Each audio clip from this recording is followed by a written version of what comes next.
He seemed to realize she was staring at him, because the cursing stopped. "You cut me," he said. The voice was pleasant, British, very ordinary. He looked at his hand with critical interest. It might be fatal. Tessa looked at him with wide eyes. "Are you the Magister?" He tilted his hand to the side. Blood ran down it, spattering on the floor.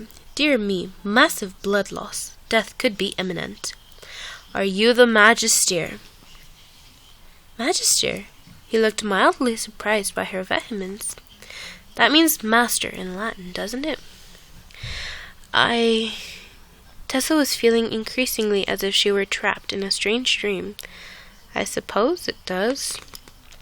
I've mastered many things in my life, navigating the streets of London, dancing the quadrille, the Japanese art of flower arranging, lying at charades, concealing a highly intoxicated state, delighting young women with my charms." Tessa stared. "Alas," he went on, "no one has ever actually referred to me as the master or the magister either. More's the pity." "Are you highly intoxicated at the moment?" Tessa meant the question in all seriousness, but realized the moment the words were out of her mouth that she must have sounded awfully rude, or worse, flirtatious. He seemed too steady on his feet, or to really be drunk anyways. She'd seen Nate intoxicated many times to know the difference. Perhaps he was merely insane. "How very direct. But I suppose all you Americans are, aren't you?" The boy looked amused. "Yes, your accent gives you away. What's your name, then?" Tessa looked at him in disbelief. "What's my name? Don't you know it?" You've only come bursting into my room, scared me nearly to death, and now you demand to know my name. What on earth is your name? Who are you, anyway?" "My name is Herondale," the boy said cheerfully. "William Herondale, but everyone calls me Will. Is this really your room? Not very nice, is it?" He wandered toward the window, pausing to examine the stacks of books on her bedside table and then the bed itself.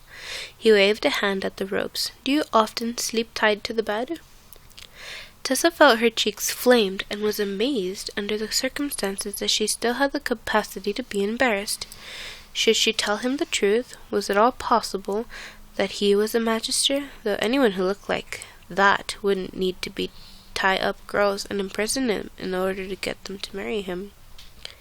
"Here, hold this." He handed her the glowing stone. Tessa took it, half expecting it to burn her fingers, but it was cool to the touch. The moment it struck her palm, the light dimmed to a shining flicker. She looked toward him in dismay. But he had made his way to the window and was looking out, seemingly unconcerned. "Pity we're on the 3rd floor. I could manage the jump, but it would probably kill you. No, we must go through the door and take our chances in the house." "Go through the... what?" Tessa, feeling mired in the semi-permanent state of confusion, shook her head. "I don't understand." "How can you not understand?" He pointed at her books. "You read novels, obviously. I'm here to rescue you. Don't I look like Sir Galahad?" He raised his arms dramatically. "My strength is as the strength of 10 because my heart is pure." Something echoed far away inside the house, the sound of a door slamming. Will said a word Sir Galahad never would have said, and sprang from the window. He landed with a wince and glanced ruefully down at his injured hand. "I need to take care of this later. Come along," he said. He looked at her pointingly, a question in his eyes. "Miss Grey," she said faintly. "Miss Theresa Grey." "Miss Grey," he repeated. "Come along then, Miss Grey." He sprang past her, moved toward the door, found the knob, turned it, yanked. Nothing happened. "It won't work," she said. "The door cannot be opened from the inside."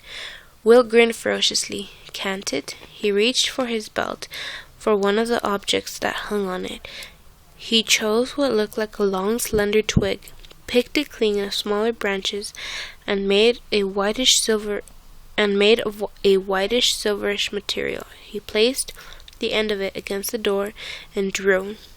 Thick black lines spiraled out from the tips of the flexible cylinder, making an audible hissing noise as they spread across the wooden surface like a dragged spill of ink.